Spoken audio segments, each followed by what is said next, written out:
ಯಾವ ಕಾರಣಕ್ಕಾಗಿ ಈ ದಿನ ಆಚರಣೆಗೆ ಬಂತು ಸರ್? 1978 IVF ಇಂದ ಒಂದು ಫಸ್ಟ್ ಮಗುನ ಜನ್ಮ ತಾಳುತ್ತೆ. ಮನುಷ್ಯರಲ್ಲೂ ಕೂಡ ನಾವು ಕೃತಕವಾಗಿ ಹೊರಗಡೆನೆ ಅದನ್ನ ಭ್ರೂಣನ ಬೆಳೆಸಿ ಆ IVF ಟ್ರೀಟ್ಮೆಂಟ್ ಮಾಡುವಾಗಲೂ ಕೂಡ ನಾನು ಇನ್ಫ್ಯಾಕ್ಟ್ ಅವ್ರಿಗೆ ಏನು ಹೇಳೋದು ಅಂದರೆ at least half an hour walking ಹೋಗಿ ಅದನ್ನ ಮಾತ್ರ ತಗೊಂಡು ನಾವು ಟ್ರಾನ್ಸ್ಫರ್ ಮಾಡಿದ್ರೆ ಒಂದು ಸಕ್ಸಸ್ ಆಗೋ ಚಾನ್ಸಸ್ಸು ಜಾಸ್ತಿ ಇರುತ್ತೆ. ನಮಸ್ಕಾರ ವೀಕ್ಷಕರೇ, ಸಂಯುಕ್ತ ಕರ್ನಾಟಕ ಯೂಟ್ಯೂಬ್ ಚಾನಲ್ಗೆ ಆತ್ಮೀಯವಾದ ಸ್ವಾಗತ. ಕೆಲ ದಿನಗಳಿಂದ ಎಲ್ಲಿ ನೋಡಿದ್ರೂ IVF ಚಿಕಿತ್ಸೆ ಕುರಿತೆ ಮಾತುಕತೆ. ನಟಿ ಭಾವನಾ ರಾಮಣ್ಣ ಅವರು IVF ಚಿಕಿತ್ಸೆ ಮೂಲಕ ಅವಳಿ ಮಕ್ಕಳಿಗೆ ತಾಯಿಯಾಗ್ತಾ ಇದ್ದಾರೆ. ಇದು ಒಂದು ಕಡೆ ಶುಭ ಸೂಚನೆಯೂ ಹೌದು. ಅಭಿವೃದ್ಧಿಯತ್ತ ಹೆಜ್ಜೆ ಇಡ್ತಾ ಇದ್ದೀವಿ. ಎಷ್ಟೋ ಜನ ತಾಯಂದರಿಗೆ, ಎಷ್ಟೋ ಜನ ಹೆಣ್ಮಕ್ಳಿಗೆ ತಾಯಿಯಾಗುವ ಭಾಗ್ಯವನ್ನು ಕರುಣಿಸಿರೋದಿಲ್ಲ ಅಥವಾ ಏನೋ ಆರೋಗ್ಯ ಸಮಸ್ಯೆ ಇರಬಹುದು. ಅಂಥವರಿಗೆ ಈ IVF ಚಿಕಿತ್ಸೆ ಅನ್ನೋದು ಒಂದು ವರದಾನವಾಗಿ ಕಾರ್ಯನಿರ್ವಹಿಸ್ತಾ ಇದೆ. ಹಾಗಾದರೆ ಈ IVF ಚಿಕಿತ್ಸೆ ಅಂದ್ರೇನು, ಇದು ಯಾವ ರೀತಿಯಲ್ಲಿ ಕೆಲಸ ಮಾಡುತ್ತೆ ಅನ್ನೋದರ ಜೊತೆಗೆ ಜುಲೈ 25ರಂದು IVF ದಿನ ಅಂಥೇಳಿನೇ ಆಚರಿಸಲಾಗ್ತಾ ಇದೆ. ಯಾಕೆ ಈ ದಿನ ಆಚರಣೆಗೆ ಬಂತು? ಈ ಚಿಕಿತ್ಸೆಯಲ್ಲಿರುವ ಆಗು ಹೋಗುಗಳೇನು, ಅನುಕೂಲಗಳೇನು, ಅನಾನುಕೂಲಗಳೇನು, ಚಿಕಿತ್ಸೆ ಹೇಗೆ ನೀಡಲಾಗ್ತದೆ, ಈ ಥರದ ಸಾಕಷ್ಟು ಮಾಹಿತಿಯನ್ನು ನೀಡಲಿಕ್ಕೆ ನಮ್ಮೊಂದಿಗಿದ್ದಾರೆ ಡಾಕ್ಟರ್ ಮಂಜುನಾಥ್ ಅವರು. ಡಾಕ್ಟರ್ ಮಂಜುನಾಥ್ ಅವರು ಬಿರ್ಲಾ ಫರ್ಟಿಲಿಟಿ ಸೆಂಟರ್ನಲ್ಲಿ ಡೆಪ್ಯೂಟಿ ಮೆಡಿಕಲ್ ಡೈರೆಕ್ಟರ್ ಹಾಗೂ ಕನ್ಸಲ್ಟೆಂಟ್ ಆಗಿ ಕಳೆದ 25 ವರ್ಷಕ್ಕೂ ಹೆಚ್ಚಿನ ಅನುಭವವನ್ನು ಹೊಂದಿದ್ದಾರೆ. ಸರ್, ಕಾರ್ಯಕ್ರಮಕ್ಕೆ ಆತ್ಮೀಯವಾದ ಸ್ವಾಗತ. ನಮಸ್ಕಾರ. ಸೊ ಮೊದಲನೇದಾಗಿ ಇವತ್ತು ನಾವು IVF ದಿನ ಅಂತ ಹೇಳಿ ಆಚರಿಸ್ತಾ ಇದ್ದೀವಿ. ಯಾವ ಕಾರಣಕ್ಕಾಗಿ ಈ ದಿನ ಆಚರಣೆಗೆ ಬಂತು ಸರ್? ನೀವು ಹೇಳಿದಾಗಲೇ 25 ಜುಲೈ 1978 ಅಲ್ಲಿ ಫಸ್ಟು IVF ಇಂದ ಒಂದು ಫಸ್ಟ್ ಮಗುನ ಜನ್ಮ ತಾಳುತ್ತೆ. ಅವರ ಹೆಸರು ಬಂದು ಲೂಯಿ ಬ್ರೌನ್ ಅಂತ ಹೇಳ್ಬಿಟ್ಟು. ಸೊ ಇದು ಈ ದಿನವನ್ನು ಒಂದು ಸಂಭ್ರಮದಿಂದ ಆಚರಣೆ ಮಾಡಬೇಕು ಅಂಥೇಳಿ ನಮ್ಮೆಲ್ಲ ಇನ್ಫರ್ಟಿಲಿಟಿ ಫ್ರೆಟರ್ನಿಟಿಯವರು ಇದನ್ನು ಡಿಸೈಡ್ ಮಾಡಿ ಆಚರಣೆ ಮಾಡ್ತೀವಿ. ಇದರಿಂದ ಒಂದು ಯಾಕೆ ಈ ದಿನನ ಅಷ್ಟೊಂದು ಮಹತ್ವ ಕೊಟ್ಟು ನಾವು ಆಚರಣೆ ಮಾಡ್ತೀವಿ ಅಂತ ಹೇಳಿದ್ರೆ, ಆ ಒಂದು ಸಕ್ಸಸ್ ಆಗೋ ಒಂದು ಸಕ್ಸಸ್ ಆಗಿ ಆ IVF ಸಕ್ಸಸ್ ಆಗಿ ಇಡೀ ಪ್ರಪಂಚದಲ್ಲಿ ಫಸ್ಟ್ IVF ಬೇಬಿ ಅಂತ ಒಂದು ಹೆಣ್ಣು ಮಗು, ಒಂದು ಲೂಯಿ ಬ್ರೌನ್ ಅಂತ ಜನ್ಮ ತಾಳುತ್ತೆ. ಅದರ ಹಿಂದೆಗಡೆ ತುಂಬ ಸಾಕಷ್ಟು ಪ್ರಯತ್ನಗಳು ನಡೆದಿತ್ತು, ಸಾಕಷ್ಟು ಕಷ್ಟಗಳು ಬಂದಿತ್ತು, ಸಾಕಷ್ಟು ತೊಂದರೆಗಳಾಗಿತ್ತು, ಎಷ್ಟೊಂದು ಫೇಲ್ಯೂರ್ ಆಗಿತ್ತು, ಎಷ್ಟೊಂದು ಇದಾಗಿತ್ತು. ಅಷ್ಟು ಎಲ್ಲ ತೊಂದರೆಗಳು ಫೇಲ್ಯೂರ್ಗಳು ಆದಮೇಲೆ ಒಂದು ಫಸ್ಟ್ ಟೈಮ್ ಸಕ್ಸಸ್ ಕಂಡಿದ್ದ ಅಂತ ಒಂದು ದಿನ ಅದು. ಸೊ ಅದಕ್ಕೋಸ್ಕರ ನಾವು ಅದನ್ನೆಲ್ಲ ಒಂದು IVF ಡೇ ಅಂತ ಆಚರಣೆ ಮಾಡಬೇಕು ಅಂತೇಳಿ ಜುಲೈ 25ನ ವರ್ಲ್ಡ್ IVF ಡೇ ಅಂತ ಡಿಕ್ಲೇರ್ ಮಾಡಿದ್ದಾರೆ. ಓಕೆ, ಈ ಚಿಕಿತ್ಸೆ ಹುಟ್ಕೊಂಡಿದ್ದಾದ್ರೂ ಹೇಗೆ ಸರ್? ಈ ಚಿಕಿತ್ಸೆ ಆ್ಯಕ್ಚುಲಿ ಪ್ರಾಣಿಗಳಲ್ಲಿ ಮೊದಲಿಂದನೂ ಇತ್ತು. ಅಂದರೆ ಈ ವೆಟರ್ನರಿ ಸೈನ್ಸಲ್ಲಿ ಇದು IVF ಮೊದಲಿಂದನೂ ಇತ್ತು. ಸೊ ಮನುಷ್ಯರಲ್ಲಿ ಇದನ್ನು ನಾವು ರೀಪ್ರೊಡ್ಯೂಸ್ ಮಾಡಬೇಕು ಅಂತೇಳಿ ಎಷ್ಟೊಂದು ಸೈಂಟಿಸ್ಟ್ಗಳು, ಎಂಬ್ರಿಯಾಲಜಿಸ್ಟ್ಗಳು, ಡಾಕ್ಟರ್ಸ್ಗಳೆಲ್ಲ ಪ್ರಯತ್ನ ಪಡ್ತಾ ಇದ್ರು. ಎಲ್ಲೋ ಎಷ್ಟೊಂದು ಎಲ್ಲ ಕಂಟ್ರಿಗಳಲ್ಲೂ ತುಂಬ ಪ್ರಯತ್ನಗಳು ನಡೀತಾ ಇತ್ತು. ಆದರೆ ಈ 3 ಮಹಾನ್ ವ್ಯಕ್ತಿಗಳು ಯಾರ್ಯಾರು ಅಂದರೆ ಹೇಳಿದ್ರೆ, ಎಡ್ವರ್ಡ್ ರಾಬರ್ಟ್, ಪ್ಯಾಟ್ರಿಕ್ ಸ್ಟೆಪ್ಟೋ ಮತ್ತು ಜೇನ್ ಮರ್ಡಿ ಅಂತ ಹೇಳ್ಬಿಟ್ಟು ಇವ್ರು 3 ಜನ ಸೇರಿ ತುಂಬ ಪ್ರಯತ್ನಗಳು ಆದಮೇಲೆ ಇದು IVFನ್ನು ಮಾಡಿ ಸಕ್ಸಸ್ಫುಲ್ ಮಾಡಿದ್ರು. ಅದನ್ನು ಅಂದರೆ ಸಕ್ಸಸ್ಫುಲ್ ಮಾಡಿ ಒಂದು ಹೆಣ್ಮಗುಗೆ ಜನ್ಮವನ್ನು ಕೊಟ್ಟಂಥ ಒಂದು ಸಂದರ್ಭ. ಸೊ ಈ ಥರ ಅದನ್ನು ಎಕ್ಸ್ಪೆರಿಮೆಂಟ್ ಮಾಡಿ ಮನುಷ್ಯರಲ್ಲೂ ಕೂಡ ನಾವು ಕೃತಕವಾಗಿ ಹೊರಗಡೆನೆ ಅದನ್ನು ಭ್ರೂಣನ ಬೆಳೆಸಿ, ಅಂದರೆ ಲ್ಯಾಬಲ್ಲಿ ಆ ಭ್ರೂಣನ ಬೆಳೆಸಿ ಆ ಬೆಳೆದಿದ್ದ ಭ್ರೂಣಗಳನ್ನ ಅವರು ತಾಯಿಯ ಒಂದು ಗರ್ಭಕೋಶದಲ್ಲಿ ಇಟ್ಟು ಒಂದು ಮಗುವನ್ನ ಪಡಿಬೋದು. ಇದು ವೆಟರ್ನರಿ ಸೈನ್ಸಲ್ಲಿ ಮೊದಲಿಂದನೂ ಅದು ನಡೀತಾ ಇತ್ತು. ಒಂದು ಸುಮಾರು ವರ್ಷ ಹಿಂದಕ್ಕಿಂತ 78ಕ್ಕಿಂತ ಮುಂಚೆನೇ ನಡೀತಾ ಇತ್ತು. ಬಟ್ ಈ ಮನುಷ್ಯರಲ್ಲಿ ಇದು ಫಸ್ಟ್ ಟೈಮ್ ಅದು ಬಂತು. ಅದಾದಮೇಲೆ 78 ಆದಮೇಲೆ ಸಾಕಷ್ಟು ಡೆವಲಪ್ಮೆಂಟ್ಗಳು ಆಯಿತು. ಸೊ ಈಗ IVFನ್ನು ನಾವು ನೋಡಿದ್ರೆ ನನಗೆ ಎಷ್ಟು ವರ್ಷ ಆಗಿದೆ? 47 ವರ್ಷ ನನಗೆ. ಸೊ ಅಷ್ಟು 47 ವರ್ಷದ ಒಂದು ಹಿಸ್ಟ್ರಿ ಇದೆ ಅದಕ್ಕೆ. ಸೊ ಅದ್ರಲ್ಲಿ ಈ 47 ವರ್ಷದಲ್ಲಿ ತುಂಬಾ ಟೆಕ್ನಾಲಜಿ ಡೆವಲಪ್ ಆಗ್ತಾ ಬಂದಿದೆ. ಅದು ಒಂದು ಬೇಬಿ ಸ್ಟೆಪ್. 78ರಲ್ಲಿ ಆಗಿದ್ದು ಒಂದು ಬೇಬಿ ಸ್ಟೆಪ್. ಅದಾದ್ಮೇಲೆ 92ಅಲ್ಲಿ ಇನ್ನೊಂದು ಮೇಜರ್ ಡೆವಲಪ್ಮೆಂಟ್ ಬಂತು, ICSI ಅಂತ ಹೇಳ್ಬಿಟ್ಟು, ಇಂಟ್ರಾಸೈಟೋಪ್ಲಾಸ್ಮಿಕ್ ಸ್ಪರ್ಮ್ ಇಂಜೆಕ್ಷನ್ ಅಂತೇಳಿ. ಅದಾದ್ಮೇಲೆ PGTA, ಅದಾದ್ಮೇಲೆ ಡೋನರ್ ಎಗ್, ಅದಕ್ಕಿಂತ ಮುಂಚೆನೆ ಡೋನರ್ ಎಗ್, ಸರಗೆಸಿ ಅಂತೇಳಿ ಬೇರೆ ಬೇರೆ ವಿಧಾನಗಳಲ್ಲೆಲ್ಲ ಟೆಕ್ನಾಲಜಿ ಮುಂದುವರಿತಾ ತುಂಬಾನೇ ಆಪ್ಷನ್ಸ್ಗಳು ಬರಕ್ಕೆ ಸ್ಟಾರ್ಟ್ ಆಯಿತು. ಸೊ ಹಾಗಾಗಿ ಈಗ ಒಂದು ಅಟ್ಲೀಸ್ಟ್ ಒಂದು 100ರಲ್ಲಿ 15ರಿಂದ 18 ಜನಕ್ಕೆ ಮಕ್ಕಳು ಪಡೆಯುವಲ್ಲಿ, ನ್ಯಾಚುರಲ್ ಆಗಿ ಮಕ್ಕಳು ಪಡೆಯೋಕ್ಕೆ ತೊಂದರೆಗಳಾಗುತ್ತೆ. ಅಂಥವ್ರಿಗೆ ಇದು ಯಾವುದರಲ್ಲಾರು ಒಂದು ವಿಧಾನಗಳನ್ನ ಅವ್ರಿಗೆ ನಾವು ಕೊಡ್ಬೋದು, ಅಥವಾ ಅವ್ರ ಹತ್ರ ಡಿಸ್ಕಸ್ ಮಾಡಿ ಯಾರಿಗೆ ಯಾವ ಟ್ರೀಟ್ಮೆಂಟ್ ಸೂಕ್ತ ಅಂತೇಳಿ ಅದ್ರ ಪ್ರಕಾರ ನಾವು ಟ್ರೀಟ್ಮೆಂಟ್ ಮಾಡ್ಬೋದು. ಓಕೆ, ಇವಾಗ ಈ ಟ್ರೀಟ್ಮೆಂಟ್ ತಗೊಳ್ಳೋದ್ರಲ್ಲಿ ಯಾವ ದೇಶ ಅಗ್ರಸ್ಥಾನದಲ್ಲಿ ನಿಲ್ಲುತ್ತೆ? ಚೈನಾ ತುಂಬಾನೇ ಅಗ್ರಸ್ಥಾನದಲ್ಲಿದೆ, ಹೌದು. ಅದು ಬಿಟ್ಟರೆ USA ತುಂಬಾನೇ ಅಗ್ರಸ್ಥಾನದಲ್ಲಿದೆ. ಆ್ಯಂಡ್ ಯುರೋಪ್ ಕಂಟ್ರಿಗಳಲ್ಲೂ ಕೂಡ ತುಂಬಾ ಅಗ್ರಸ್ಥಾನದಲ್ಲಿದೆ. ಲೆಕ್ಕಕ್ಕೆ ಹೇಳಬೇಕು ಅಂತ ಹೇಳಿದ್ರೆ ನಿಮಗೆ US ಅಲ್ಲಿ ತಿಂಗಳಲ್ಲಿ ವರ್ಷದಲ್ಲಿ ಒಂದು 25ರಿಂದ 30 ಲಕ್ಷ IVF ಟ್ರೀಟ್ಮೆಂಟ್ ಸೈಕಲ್ ನಡೆಯುತ್ತೆ. ನಮ್ಮ ಇಂಡಿಯಾದಲ್ಲಿ ಈಗ ಈ ಸದ್ಯಕ್ಕೆ around 4 lakh treatment IVF per annum cycles ನಡೆಯುತ್ತೆ. ಸೊ ತುಂಬಾನೇ US ಅಲ್ಲಿ ತುಂಬಾನೇ ಜಾಸ್ತಿ ನಡೆಯುತ್ತೆ. ಅಂದ್ರೆ ಇದು ವರ್ಷ ಜಾಸ್ತಿ ತುಂಬಾನೇ ಜಾಸ್ತಿ ಆಗ್ತಾ ಇದೆ ಇಂಡಿಯಾದಲ್ಲೂ ಕೂಡ. ಓಕೆ, ಇವಾಗ ಬಂಜೆತನ ಅಂತ ಹೇಳ್ತೀವಿ ನಾವು, ಇದಕ್ಕೆ ಒಳಗಾಗ್ತಾ ಇರೋದು ಪುರುಷರು ಹೆಚ್ಚ ಅಥವಾ ಮಹಿಳೆಯರು ಹೆಚ್ಚ? ಇದರಲ್ಲಿ ಪುರುಷರ ಹೆಚ್ಚ ಅಥವಾ ಮಹಿಳೆಯರ ಹೆಚ್ಚು ಅಂತ ಹೇಳಲಿಕ್ಕೆ ಬರೋದಿಲ್ಲ. ಯಾಕೆಂದರೆ ನಾವು ಪರ್ಸಂಟೇಜ್ ನೋಡಿದಾಗ ಒಂದು 35ರಿಂದ 40 ಹೆಣ್ಮಕ್ಳಲ್ಲಿ ತೊಂದರೆಗಳು ಕಂಡು ಬರುತ್ತೆ. ಇನ್ನೊಂದು 35-40% ಗಂಡಸರಲ್ಲೂ ಕೂಡ ತೊಂದರೆ ಕಂಡು ಬರುತ್ತೆ. ಇನ್ನೊಂದು 15-20% ಜನದಲ್ಲಿ ಇಬ್ಬರಲ್ಲೂ ತೊಂದರೆಗಳಿರುತ್ತೆ. ಸೊ ನಮ್ಮಲ್ಲಿ ಬರೋ ಒಂದು 20% ಜನಕ್ಕೆ ಗಂಡಸರಲ್ಲೂ ಪ್ರಾಬ್ಲಮ್ ಇರುತ್ತೆ, ಹೆಂಗಸರಲ್ಲೂ ಪ್ರಾಬ್ಲಮ್ ಇರುತ್ತೆ. ಸೊ ಅದನ್ನ ನೋಡಿದ್ರೆ ಆಲ್ಮೋಸ್ಟ್ ಈಕ್ವಲ್ ಆಗಿ ಕಾರಣಗಳು ಅಂತ ಹೇಳ್ತೀವಿ. ಸೊ ಅದಕ್ಕೋಸ್ಕರನೇ ಕಾರಣಕ್ಕೋಸ್ಕರನೇ ನಾವೇನು ಮಾಡ್ತೀವಿ, ಇತ್ತೀಚೆಗೆ ಅದು ಸ್ವಲ್ಪ ಕಮ್ಮಿ ಆಗಿದೆ. ಮೊದಲೆಲ್ಲ ಏನಾಗ್ತಾ ಇತ್ತು, ಬರೀ ಹೆಣ್ಮಕ್ಳನ್ನಷ್ಟೇ ಟ್ರೀಟ್ಮೆಂಟ್ಗೆ ಕಳಿಸ್ತಾ ಇದ್ರು. ಅವರು ಗಂಡಸರು ಬರ್ತಾನೆ ಇರ್ತಿರ್ಲಿಲ್ಲ. ಅವ್ರು ಏನೋ ಅದು ಸಂಕೋಚ, ಒಂಥರ ಏನಾರು ಅನ್ಕೊಂತಾರೆ, ನಾನು ಗಂಡಸಾಗಿ ಹೆಂಗೆ ಅದನ್ನ ಟ್ರೀಟ್ಮೆಂಟ್, ಈಗೋ ಪ್ರಾಬ್ಲಮ್ಮು. ಸೊ ಆ ಥರ ಎಲ್ಲ ಇತ್ತು. ಈಗ ಸ್ವಲ್ಪ ಇತ್ತೀಚೆಗೆ ಕಮ್ಮಿ ಆಗಿದೆ. ಸೊ ನಾವೇನು ಅಡ್ವೈಸ್ ಮಾಡ್ತೀವಿ, ಕೆಲವೊಂದು ಕಡೆ ಬರೀ ಹೆಂಗಸರಿಗೆಲ್ಲೇ ಟ್ರೀಟ್ ಮಾಡ್ತಾ ಇರ್ತಾರೆ. ಆ ಥರ ಮಾಡಬಾರ್ದು. ಒಟ್ಟಿಗೆ ಅವ್ರಿಗೆ ಡಯಾಗ್ನೋಸಿಸ್ ಅಂದರೆ ಟೆಸ್ಟ್ಗಳು ಇಬ್ರಿಗೂ ಒಟ್ಟಿಗೆ ಮಾಡಬೇಕು. ಯಾರಲ್ಲಿ ತೊಂದರೆ ಬರುತ್ತೋ ಅದ್ರ ಪ್ರಕಾರ ನಾವು ಟ್ರೀಟ್ಮೆಂಟ್ ಕೊಡಬೇಕು. ಸೊ ಈಕ್ವಲ್ ಕಾರಣ ಇರೋದ್ರಿಂದ ಇಬ್ರಿಗೂ ಒಟ್ಟಿಗೆ ಟ್ರೀಟ್ಮೆಂಟ್ ಅಥವಾ ನಾವು ಇನ್ವೆಸ್ಟಿಗೇಷನ್ಸ್ ಅಂತ ಏನು ಹೇಳ್ತೀವಿ ಅದು ಇಬ್ರಿಗೂ ಒಟ್ಟಿಗೆ ಮಾಡಬೇಕು. ಓಕೆ, ಆ್ಯಂಡ್ ಈ ಚಿಕಿತ್ಸೆ ಎಷ್ಟು ಮಟ್ಟಿಗೆ ಸುರಕ್ಷಿತ ಅನಿಸುತ್ತೆ ಒಂದು, ಆಮೇಲೆ ಮಕ್ಕಳನ್ನ 100% ಗ್ಯಾರಂಟಿ ಕೊಡ್ತೀರಾ ನೀವು? ಈ IVF ಅಲ್ಲಿ ಸಕ್ಸಸ್ ಅಂತ ಬಂದಾಗ 100% ಅಂತ ಹೇಳಕ್ಕಾಗೋದಿಲ್ಲ. ಸೊ 100 ಜನ ಟ್ರೈ ಮಾಡಿದ್ರೆ ಅದರಲ್ಲಿ ಒಂದು 60ರಿಂದ 70 ಜನ ಸಕ್ಸಸ್ ಆಗುತ್ತೆ. ಅದರಲ್ಲಿ ಒಂದು 9 ತಿಂಗಳಲ್ಲಿ ಒಂದು 8ರಿಂದ 10% ಅಬಾರ್ಷನ್ಸ್ಗೂ ರಿಸ್ಕ್ ಇರುತ್ತೆ. ಸೊ ಅಲ್ಟಿಮೇಟ್ಲಿ ನಾವು ಟೇಕ್ ಹೋಮ್ ಬೇಬಿ ಅಂತೀವಿ, ಅಂದರೆ ಮನೆಗೆ, ಅಂದರೆ ಲೈವ್ ಬರ್ತ್ ಆಗಿ ಅದು ಮಗು ಚೆನ್ನಾಗಾಗೋದು ಒಂದು 55-60% ಅಂತ ಹೇಳ್ಬೋದು. ಹಂಗಾಗಿ 100% ಅಂತ ಇದು ಹೇಳೋಕ್ಕಾಗೋದಿಲ್ಲ.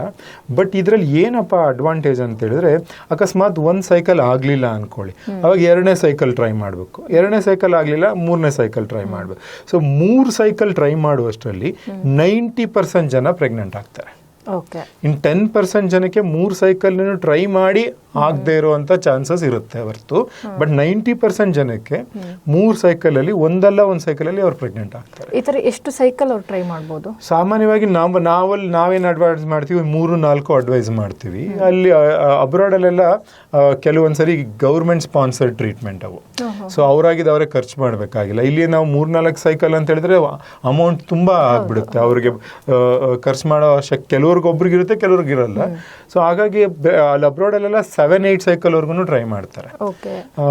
ಅಲ್ಲಿವರೆಗೂ ಸೇಫ್. ಅದು ಬಿಯಾಂಡ್ ದಟ್ ಸ್ವಲ್ಪ ರಿಸ್ಕ್ಗಳು ಕಾಣಕ್ಕೆ ಸ್ಟಾರ್ಟ್ ಆಗುತ್ತೆ.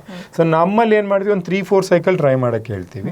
ಕೆಲವು ಅಫೋರ್ಡಬಲ್ ಇರೋರು, ನನಗೆ ಒಂದು 5-6 ಪೇಷಂಟ್ಸ್ ಅವರು ಒಂದು 6 ಸರಿ 7 ಸರಿ ಟ್ರೈ ಮಾಡಿರ್ಬೋದು ಅಷ್ಟೇ ಹೊರತು ನನ್ನ ಈ 20 years ಎಕ್ಸ್ಪೀರಿಯನ್ಸಲ್ಲಿ ಅದು ತುಂಬ ಜಾಸ್ತಿ ಜನ 6 ಸೈಕಲ್ ಮೇಲೆಲ್ಲ ಹೋಗಲ್ಲ. ಯೂಶಲಿ 3-4 ಸೈಕಲಲ್ಲಿ ಒಂದು 90% ಜನ ಪ್ರೆಗ್ನೆಂಟ್ ಆಗಿಬಿಡ್ತಾರೆ. ಓಕೆ, ಅಪ್ರಾಕ್ಸಿಮೇಟ್ ಒಂದು ಸೈಕಲ್ಗೆ ಏನು ಕಾಸ್ಟ್ ಆಗ್ಬೋದು? ಯಾಕಂದ್ರೆ ಇದು ಬಡ ಜನರಿಗೆ ಕೈ ಎಟ್ಕಲ್ಲ ಅನ್ನೋ ಒಂದು ಮಾತು ಸಾಮಾನ್ಯವಾಗಿ ಕೇಳಿ ಬರ್ತಾ ಇದೆ. ಹೌದು. ಸೊ ಏನಂತ ಹೇಳಿದ್ರೆ ಮೊದಲೆಲ್ಲ ತುಂಬಾನೇ ಕಾಸ್ಟ್ ಜಾಸ್ತಿ ಇತ್ತು. ಇವಾಗ ಏನಾಗ್ತಾ ಇದೆ, ಕಾಸ್ಟ್ಗಳು ಕಮ್ಮಿ ಆಗ್ತಾ ಇದೆ, ಇಂಜೆಕ್ಷನ್ಸ್ಗಳು ಕಮ್ಮಿ ಆಗ್ತಾ ಇದೆ. ಟೆಕ್ನಾಲಜಿ ತುಂಬ ಡೆವಲಪ್ ಆದಂಗೆ ಕಾಸ್ಟ್ ಆ್ಯಕ್ಚುಲಿ ಕಮ್ಮಿ ಆಗ್ತಾ ಹೋಗುತ್ತೆ. ಹಾಗಾಗಿ ಕಮ್ಮಿ ಏನಾಗಿದೆ, ಇವಾಗ ಕಮ್ಮಿ ಇದೆ. ಅಟ್ಲೀಸ್ಟ್ ಒಂದು ಲೋ ಮಿಡಿಲ್ ಕ್ಲಾಸ್ ಅವರು ಕೂಡ ಇದನ್ನು ಅಫೋರ್ಡ್ ಮಾಡೋ ಥರ ಒಂದು ಚಾರ್ಜಸ್ಗಳಿದೆ. ಯೂಶಲಿ ಬಿಟ್ವೀನ್ 1.7, 1.5 ಟು ಅರೌಂಡ್ 2.5 ವರ್ಗು ಕಾಸ್ಟ್ ವೇರಿ ಆಗುತ್ತೆ. ಸೆಂಟ್ರಿಂದ ಅಥವಾ ಚಾರ್ಜ್ ಆ ಟೆಕ್ನಾಲಜಿಯಿಂದ ಅಥವಾ ಆ ಹಾರ್ಮೋನ್ ಇಂಜೆಕ್ಷನ್ ಸ್ವಲ್ಪ ವೇರಿಯೇಷನಿಂದ ಸ್ವಲ್ಪ ಚಾರ್ಜಸ್ ಕೂಡ ವೇರಿ ಆಗುತ್ತೆ. ಓಕೆ, ಇವಾಗ ಸಾಮಾನ್ಯವಾಗಿ ಇನ್ನೊಂದು ಮಾತು ಕೇಳೋದೇನು ಅಂದರೆ IVF ಚಿಕಿತ್ಸೆ ತಗೊಂಡ್ಮೇಲೆ ಸಾಕಷ್ಟು ಜನ ಏನೋ ದಪ್ಪ ಆಗ್ತೀವಿ, ಇಲ್ಲ ಬ್ಯಾಕ್ ಪೇನ್ ಬರುತ್ತೆ, ಈ ಥರದ್ದೇನೋ ಒಂದು ಆರೋಗ್ಯ ಸಮಸ್ಯೆ ಸ್ಟಾರ್ಟ್ ಆಗುತ್ತೆ ಅಂತಾರೆ. ಆ ಥರದ್ದು ಏನಾದ್ರು ಆರೋಗ್ಯ ಸಮಸ್ಯೆಗಳು ಬರ್ತವೆ? ಇಲ್ಲ, ಇದೆಲ್ಲ ಮಿತ್ಸ್ ಅಂತೇನು ಹೇಳ್ತೀವಿ, ತಪ್ಪು ಮಾಹಿತಿಗಳು. IVF ಇಂದ ವೆಯ್ಟ್ ಗೇನ್ ಆಗೋದು ಇಲ್ಲ, ಹಾರ್ಮೋನ್ ಇಂಬ್ಯಾಲೆನ್ಸು ಕೂಡ ಆಗೋದಿಲ್ಲ. ಒಂದೇನಪ್ಪ ಅಂತ ಹೇಳಿದ್ರೆ ಈ ಹಾರ್ಮೋನ್ಸ್ ಎಲ್ಲ ಅವರ ದೇಹದಲ್ಲೇ ಉತ್ಪತ್ತಿ ಆಗುವಂಥ ಹಾರ್ಮೋನ್ಸ್ಗಳು. ನಾವೇನು ಮಾಡ್ತೀವಿ, ಸ್ವಲ್ಪ ಎಕ್ಸ್ಟ್ರಾ ಡೋಸನ್ನ ಕೊಡ್ತೀವಿ ಅಷ್ಟೇ ಹೊರತು. ಆ್ಯಂಡ್ ಆ ಡೋಸ್ನ ಇಂಜೆಕ್ಷನ್ಸ್ನ ಕೊಡೋದು ಅಷ್ಟೇ, ಒಂದು 10 ದಿವಸ 15 ದಿವಸ ಅಷ್ಟೇ ಇಂಜೆಕ್ಷನ್ಸ್ಗಳು ಕೊಡ್ತೀವಿ. ಹಾಗಾಗಿ ಆ 10 ದಿವಸ 15 ದಿವಸ ಮಾತ್ರ ಅವ್ರಿಗೆ ಹೊಟ್ಟೆಲಿ ಉಬ್ರ ಅಂತ ಬರೋದು, ಅಥವಾ ಬಾಡಿ ವೆಯ್ಟ್ ಜಾಸ್ತಿ ಆಗಿದೆ ಅನ್ಸೋದು, ಮೂಡ್ ಸ್ವಿಂಗ್ಸ್ ಆಗೋದು. ಬಿಕಾಸ್ ಇದೆಲ್ಲ ಹಾರ್ಮೋನ್ಸ್ ಇರೋದ್ರಿಂದ ಆ 15 ದಿವಸ ಮಾತ್ರ ಟೆಂಪ್ರರಿ ಸಿಂಪ್ಟಮ್ಸ್ಗಳು ಬರುತ್ತೆ. ಅದರಿಂದ ಯಾವುದೇ ಥರ ಲಾಂಗ್ ಟರ್ಮ್ ಸಿಂಪ್ಟಮ್ಸ್ಗಳು ಕಾಣಿಸೋದಿಲ್ಲ. ಸೊ ಬಟ್ ಆ ಜನರೆಲ್ಲ ಮಿತ್ ಕುತ್ಕೊಂಡ್ಬಿಟ್ಟಿದೆ, IVF ತಗೊಂಡ್ರೆ ದಪ್ಪ ಆಗ್ಬಿಡ್ತೀವಿ, ಹಾರ್ಮೋನ್ ಪ್ರಾಬ್ಲಮ್ ಸ್ಟಾರ್ಟ್ ಆಗಿಬಿಡುತ್ತೆ. ಖಂಡಿತವಾಗ್ಲೂ ಇಲ್ಲ. ಇದು IVF ಇಂಜೆಕ್ಷನ್ಸ್ಗಳು ಕರೆಕ್ಟಾಗಿ ಯೂಸ್ ಮಾಡಿದ್ರೆ ತುಂಬಾನೇ ಸೇಫು. ಆ್ಯಂಡ್ ಆ ಸಿಂಪ್ಟಮ್ಸ್, ಟೆಂಪ್ರರಿ ಸಿಂಪ್ಟಮ್ಸ್ ಕೂಡ ಬರೀ ಒಂದು 10-15 ದಿವಸಕ್ಕೆ ಮಾತ್ರ ಇರುತ್ತೆ ಹೊರತು ಅದರಿಂದ ಯಾವುದೇ ಥರದ ಲಾಂಗ್ ಟರ್ಮ್ ಕಾಂಪ್ಲಿಕೇಶನ್ಸ್ ಆಗಲಿ ಸಿಂಪ್ಟಮ್ಸ್ ಆಗಲಿ ಬರೋದಿಲ್ಲ. ಓಕೆ, ಅಂದರೆ ಒಂದ್ಸಲ ಅವರು ಕ್ಯಾರಿ ಅಂತ ಕನ್ಫರ್ಮ್ ಆದಮೇಲೆ ಆ ಸಿಂಪ್ಟಮ್ಸ್ ಎಲ್ಲ ಹೋಗುತ್ತೆ. ಆ್ಯಂಡ್ ಜೊತೆಗೆ ಏನು ಮಾಡ್ತಾರೆ, ಈ IVF ಅಲ್ಲಿ IVF ಮಾಡ್ಕೊಂಡಿದ ತಕ್ಷಣ ಎಷ್ಟೊಂದ್ಸರಿ ನಾನು ಪ್ರತಿಯೊಂದು ಪೇಷಂಟ್ಸ್ಗೂ ಹೇಳಿ ನನಗೇನೆ ಇದಾಗ್ಬಿಟ್ಟಿದೆ. IVF ಅಂದಿದ ತಕ್ಷಣ ಬೆಡ್ ರೆಸ್ಟ್, ಹಾಸಿಗೆಯಿಂದ ಎಳಿಲೇಬಾರ್ದು, ಎಲ್ಲೂ ಮನೆಯಿಂದ ಹೋಗ್ಲೇಬಾರ್ದು, ಬರೀ ಟಾಯ್ಲೆಟ್ಗೆ ಮಾತ್ರ ಹೋಗ್ಬೇಕು, ಬಂದು ಮಲ್ಕೊಂಡ್ಬಿಡ್ಬೇಕು, ಆ ಥರ ಒಂದು ಕಾನ್ಸೆಪ್ಟ್ ಡೆವಲಪ್ ಆಗುತ್ತೆ. ಖಂಡಿತವಾಗ್ಲೂ ಇಲ್ಲ. ಅದು ನಿಜವಾಗ್ಲೂ ದೊಡ್ಡ ತಪ್ಪು ಮಾಹಿತಿ ಅಂದರೆ ತಪ್ಪು ಮಾಹಿತಿ. ನಂದು 90% ಆಫ್ ದ ಪೇಷಂಟ್ಸು ಬರೋರೆಲ್ಲ IT ಇವರು. ಅಲ್ಲಿ ಬರೋರೆಲ್ಲ ಆರಾಮಾಗಿ ಈ ದಿವಸಕ್ಕೆ ಒಂದು 20-30 ಕಿಲೋಮೀಟರ್ ಟ್ರಾವೆಲ್ ಮಾಡ್ತಾರೆ. ವರ್ಕು ಕೂಡ ಅಪ್ ಟು 8 ತಿಂಗಳವರೆಗೂ ಅವ್ರು ವರ್ಕ್ ಮಾಡ್ತಿರ್ತಾರೆ. 7 ತಿಂಗಳು 7 ತಿಂಗಳು 8 ತಿಂಗಳವರೆಗೂ ವರ್ಕ್ ಮಾಡ್ಬೋದು. ಆ IVF ಟ್ರೀಟ್ಮೆಂಟ್ ಮಾಡುವಾಗಲೂ ಕೂಡ ನಾನು ಇನ್ಫ್ಯಾಕ್ಟ್ ಅವ್ರಿಗೆ ಏನು ಹೇಳೋದು ಅಂದರೆ at least half an hour walking ಹೋಗಿ ಮನೇಲಿ ಸಣ್ಣ ಪುಟ್ಟ ಕೆಲಸಗಳು ಮಾಡ್ಬೋದು. ಏನೇನೆಲ್ಲ ಮಾಡಬಾರ್ದು ಅಂದರೆ ಸ್ಟ್ರೆನ್ನೆಸ್ ಎಕ್ಸಸೈಸ್ ಅಂತ, ಕೆಲವರಿಗೆ ಎಕ್ಸಸೈಸ್ ಮಾಡಬೇಕು ಅಂತ ಒಂದು ಇದಿರುತ್ತೆ, ಅಂಥವ್ರು ಎಕ್ಸಸೈಸ್ನ ಕಮ್ಮಿ ಮಾಡಬೇಕು ಅಷ್ಟೇ ಹೊರತು ಭಾರತ ಕೆಲಸಗಳು ಮಾಡಬಾರ್ದು, ಓಡೋದು ಅದೆಲ್ಲ ಮಾಡಬಾರ್ದು. ನಾರ್ಮಲ್ ವಾಕಿಂಗ್, ನಾರ್ಮಲ್ ಮನೆ ಕೆಲಸಗಳು ಮಾಡಿಕೊಂಡು ಆಫೀಸ್ಗೆ ಹೋಗೋಂಗಿದ್ರೆ ಆಫೀಸ್ಗೆ ಹೋಗ್ಬೋದು. ಟ್ರಾವೆಲ್ಲು ಕೂಡ ಆರಾಮಾಗಿ ಟ್ರಾವೆಲ್ ಮಾಡ್ಬೋದು. 200-300 ಕಿಲೋಮೀಟರ್ ಆರಾಮಾಗಿ ರೋಡ್ ಟ್ರಾವೆಲ್ ಮಾಡೋದ್ರಿಂದ ಅದರಿಂದ ಪ್ರೆಗ್ನೆನ್ಸಿಗೆ ಯಾವುದೇ ಥರದ ಎಫೆಕ್ಟು ಆಗೋದಿಲ್ಲ. ಇನ್ಫ್ಯಾಕ್ಟ್ ಹೊರದೇಶಗಳಲ್ಲಿ IVF ಮಾಡಿಸ್ಕೊಂಡಾದ್ಮೇಲೆ ಅವ್ರು ನಿಮಗೆ ಗೊತ್ತಿರಬೇಕು, ಹೊರದೇಶಗಳಲ್ಲಿ ಒಂಥರ ಎಕ್ಸಸೈಸ್ ಹುಚ್ಚಿರುತ್ತೆ. ಅವ್ರು ಈವನ್ ಪ್ರೆಗ್ನೆನ್ಸಿಲಿ ಕೂಡ ಎಲ್ಲ ಎಕ್ಸಸೈಸನ್ನು ಮಾಡ್ತಿರ್ತಾರೆ. ಇಟ್ಸ್ ಓಕೆ, ಅವ್ರು ಕೆಲವ್ರಿಗೆ ಅದು ಅಭ್ಯಾಸ ಆಗಿರುತ್ತೆ, ವರ್ಕೌಟನ್ನು ಮಾಡ್ತಾರೆ. ಸೊ ಅಂಥವ್ರು ಸ್ವಿಮ್ಮಿಂಗ್, ಸೈಕ್ಲಿಂಗ್ ಎಲ್ಲ ಮಾಡ್ತಾರೆ. ಸೊ ಸ್ವಿಮ್ಮಿಂಗ್, ಸೈಕ್ಲಿಂಗ್ ಮಾಡಿದ್ರು ಕೂಡ ಆ ಸಕ್ಸಸ್ಗಾಗಲಿ ಅಥವಾ ಮಗುಗಾಗಲಿ ಯಾವುದೇ ಥರದ್ದು ಪ್ರಾಬ್ಲಮ್ ಆಗೋದಿಲ್ಲ. ಮೀನ್ಸ್ ಟು ಸೇ ನಮ್ಮವ್ರಿಗೆ ಅಷ್ಟೊಂದು ಮಾಡಿ ಅಂತ ಏನು ಹೇಳಲ್ಲ, ರೊಟೀನ್ ಆಕ್ಟಿವಿಟೀಸ್ ಮಾಡ್ಬೋದು, daily half an hour walk ಮಾಡ್ಬೋದು, ಸಣ್ಣ ಪುಟ್ಟ ಅಡುಗೆ ಕೆಲಸಗಳು ಮಾಡ್ಬೋದು ಮನೇಲಿ. ಭಾರತ್ ಕೆಲಸಗಳು ಮಾಡೋಂಗಿಲ್ಲ. ಆ ಥರ ಸ್ಟೆಪ್ಸ್ ಇದ್ರೆ ಸ್ಟೆಪ್ಸ್ ಹತ್ಬಹುದು ನಿಧಾನಕ್ಕೆ, ಏನೂ ತೊಂದರೆಗಳಾಗಲ್ಲ. ಆಫೀಸ್ಗೆ ಹೋಗಿ ಟ್ರಾವೆಲ್ ಮಾಡ್ಬೋದು, ಏನೋ ಇಶ್ಯೂಸ್ಗಳು. ಎಕ್ಸ್ಟ್ರಾ ಕಾಷನ್ಸ್ ತರ ಯಾವುದು ತಗೊಳ್ಳೋ ಅವಶ್ಯಕತೆ ಜಸ್ಟ್ ರೋಟೀನ್ ನಾರ್ಮಲ್ ಪ್ರೆಗ್ನೆನ್ಸಿ ತರ ಇದೆಯಾ ಅದೇ ತರನೇ ಇರಬಹುದು. ಓಕೆ, ಇವಾಗ ನಾನು IVF ಚಿಕಿತ್ಸೆ ತಗೊಳ್ಬೇಕು ಅಂತ ಅನ್ಕೊಂಡ್ರೆ ಅದಕ್ಕೂ ಮುಂಚೆ ಯಾವೆಲ್ಲ ಟೆಸ್ಟ್ಗಳನ್ನ ಮಾಡಿಸ್ಬೇಕಾ ಅಥವಾ ಯಾವ ಟ್ರೀಟ್ಮೆಂಟ್ ಏನಾದ್ರು ತಗೊಬೇಕಾ, ಹೇಗೆ? ಹೌದು, IVFಗಿಂತ ಮುಂಚೆ ನಾವು IVF ಅಂತ ಹೇಳಿದ ತಕ್ಷಣ ಜಂಪ್ ಆಗಿ ನೆಕ್ಸ್ಟ್ ತಿಂಗಳೇ ಮಾಡಿಬಿಡ್ಬೇಕು ಅಥವಾ ಈಗಲೇ ಇಮಿಡಿಯೇಟ್ಲಿ ಮಾಡಬೇಕು ಅಂತೇನಿಲ್ಲ. ಅವ್ರಿಗೊಂದು ಕೆಲವು ಪ್ರಿಪ್ರೇಷನ್ಸ್ ಅಂತ ನಡೆಯುತ್ತೆ. ಯಾಕೆಂದರೆ ಎಷ್ಟೊಂದು ಜನ ಹೆಣ್ಮಕ್ಳಲ್ಲಿ ಆಹಾರ ಕೊರತೆ ಇರುತ್ತೆ, ಸಪ್ಲಿಮೆಂಟ್ಸ್ ಕೊರತೆಗಳಿರುತ್ತೆ. ಪುರುಷರಲ್ಲೂ ಕೂಡ ವೀರ್ಯಾಣುಗಳ್ದು ಏನಾದ್ರು ತೊಂದರೆ ಇತ್ತು, ಅವರು ಸಪ್ಲಿಮೆಂಟ್ಸ್ ಕೊರತೆ ಇರುತ್ತೆ. ಅವ್ರಿಗೆ ಯಾವುದೇ ಥರ ಲೈಫ್ ಸ್ಟೈಲ್ ಹ್ಯಾಬಿಟ್ಸ್ ರಿಸ್ಕ್ಗಳಿರುತ್ತೆ, ಲೈಕ್ ಸ್ಮೋಕಿಂಗ್, ಡ್ರಿಂಕ್ಸು, ವೆಯ್ಟು, ಅವನ್ನೆಲ್ಲ ಕಮ್ಮಿ ಮಾಡ್ಕೊಬೇಕು. ವೆಯ್ಟ್ ಏನಾದ್ರು ಜಾಸ್ತಿ ಇದ್ರೆ ಸ್ವಲ್ಪ ವೆಯ್ಟ್ ರಿಡಕ್ಷನ್ ಮಾಡ್ಕೊಬೇಕು. ಸ್ಮೋಕಿಂಗ್, ಡ್ರಿಂಕ್ಸ್ ಏನಾರು ಇತ್ತು ಅಂದರೆ ಅದು ಕಂಪ್ಲೀಟ್ ಸ್ಟಾಪ್ ಮಾಡಬೇಕು.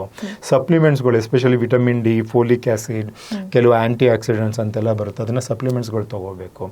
ಜೊತೆಗೆ ಕೆಲವು ಟೆಸ್ಟ್ಗಳನ್ನೆಲ್ಲ ಮಾಡಿಸ್ಕೊಬೇಕು. ಲೈಕ್ ಅವ್ರಿಗೆ ಪುರುಷರಲ್ಲಿ ಸೆಮೆನ್ ಅನಾಲಿಸಿಸ್ ಮತ್ತು ಹಾರ್ಮೋನ್ ಟೆಸ್ಟ್ಗಳು, ಮತ್ತು ಮಹಿಳೆಯರಲ್ಲಿ ಏನಾದ್ರು ಗರ್ಭಕೋಶದೊಳಗಡೆ ಏನಾದ್ರು ಚೆಕ್ ಮಾಡಬೇಕು ಅಂದರೆ ಸ್ಕ್ಯಾನು, ಹಿಸ್ಟೋಸ್ಕೋಪಿ, ಮತ್ತು ಅವ್ರಿಗೆ ಥೈರಾಯ್ಡ್ ಅಂತ ಅದೇ ಥರದಕ್ಕೆ ಇನ್ನೂ ಕೆಲವು ಹಾರ್ಮೋನ್ಸ್ಗಳು ಬರುತ್ತೆ, AMH ಅಂತ ಎಲ್ಲ ಹಾರ್ಮೋನ್ಸ್ಗಳೆಲ್ಲ ಮಾಡಿಕೊಂಡು ಎಲ್ಲ ರೆಡಿಯಾಗಿ ಚೆನ್ನಾಗಿದೆ, ಎಲ್ಲ ಕರೆಕ್ಟಾಗಿದೆ ಅನ್ನುವಾಗ ನಾವು IVFನ ಮಾಡಿದ್ರೆ ಆವಾಗ ಸಕ್ಸಸ್ ರೇಟ್ ತುಂಬಾ ಚೆನ್ನಾಗಿ ಬರುತ್ತೆ.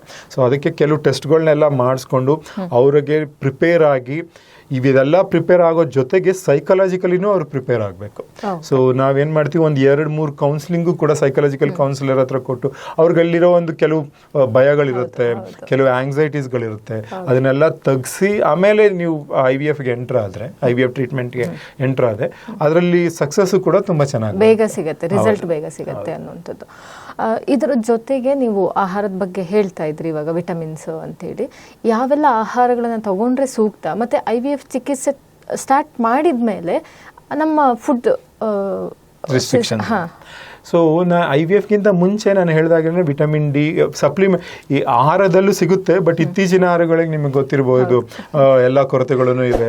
ಸೊ ಹಾಗಾಗಿ ಸ್ವಲ್ಪ ಎಕ್ಸ್ಟ್ರಾ ಸಪ್ಲಿಮೆಂಟ್ ತೊಗೋಬೇಕಾಗುತ್ತೆ, especially folic acid, vitamin D, B12, vitamin B12, ಇವನ್ನೆಲ್ಲ ಸಪ್ಲಿಮೆಂಟ್ ತೊಗೊಳ್ಳೇಬೇಕು. ಹೊರತಾಗಿ ಫುಡ್ಡಲ್ಲಿ ಕೆಲವು ಏನು ಮಾಡಬೇಕು, ಈ ಅಟ್ಲೀಸ್ಟ್ ಒಂದು ಫ್ಯೂ ಮಂತ್ಸ್ IVFಗೆ ಹೋಗಿಂತ ಫ್ಯೂ ಮಂತ್ಸಲ್ಲಿ ಈ ಡ್ರೈ ಫ್ರೂಟ್ಸ್ಗಳು ಅಂತ ಏನು ಹೇಳ್ತೀವಿ, ಸಲಾಡ್ಸ್ ಅಂದರೆ ಫೈಬರ್ ಕಂಟೆಂಟ್ ಸಲಾಡ್ಸ್ಗಳು, ಫ್ರೂಟ್ಸು, ಎಲ್ಲ ಥರದ ಫ್ರೂಟ್ಸು ಅಲ್ಲ, ಅಟ್ಲೀಸ್ಟ್ ಆ ಸೀಸನ್ಗೆ ತಕ್ಕಂತೆ ಫ್ರೂಟ್ಸ್ಗಳು ತೊಗೊಂಡ್ರೂ ಸಾಕು. ಆ್ಯಂಡ್ ಕಾರ್ಬೋಹೈಡ್ರೇಟ್ಸ್ ಸ್ವಲ್ಪ ಕಮ್ಮಿ ಮಾಡಿ ಅಂತೇಳಿ ಕಂಪ್ಲೀಟ್ ನಿಲ್ ಅಂತಲ್ಲ, ಕಾರ್ಬೋಹೈಡ್ರೇಟ್ಸು ಕೂಡ ಅವಶ್ಯಕತೆ ಇದೆ. ಅದನ್ನ ಸ್ವಲ್ಪ ಕಮ್ಮಿ ಮಾಡಿ ಸ್ವಲ್ಪ ಪ್ರೋಟೀನ್ ಕಂಟೆಂಟ್ ಜಾಸ್ತಿ ಮಾಡ್ಕೊಳ್ಬೇಕು. ಪ್ರೋಟೀನ್ ಕಂಟೆಂಟ್ ವೆಜಿಟೇರಿಯನ್ ಪ್ರೋಟೀನ್ ಆದ್ರೂ ಆಗ್ಬೋದು, ನಾನ್ ವೆಜ್ ಪ್ರೋಟೀನ್ ಆದರೂ ಆಗ್ಬೋದು, ಬಟ್ ಯಾವುದೇ ಥರದ ಆಯಿಲ್, ಡೀಪ್ ಫ್ರೈ ತೊಗೊಬಾರ್ದು ಅಷ್ಟೇ ಹೊರತು ಮಿಕ್ಕಿದ ಎಲ್ಲ ಥರದ್ದು ಸಲಾಡ್ಸ್ಗಳಾಗ್ಬೋದು, ಸ್ವಲ್ಪ ಈ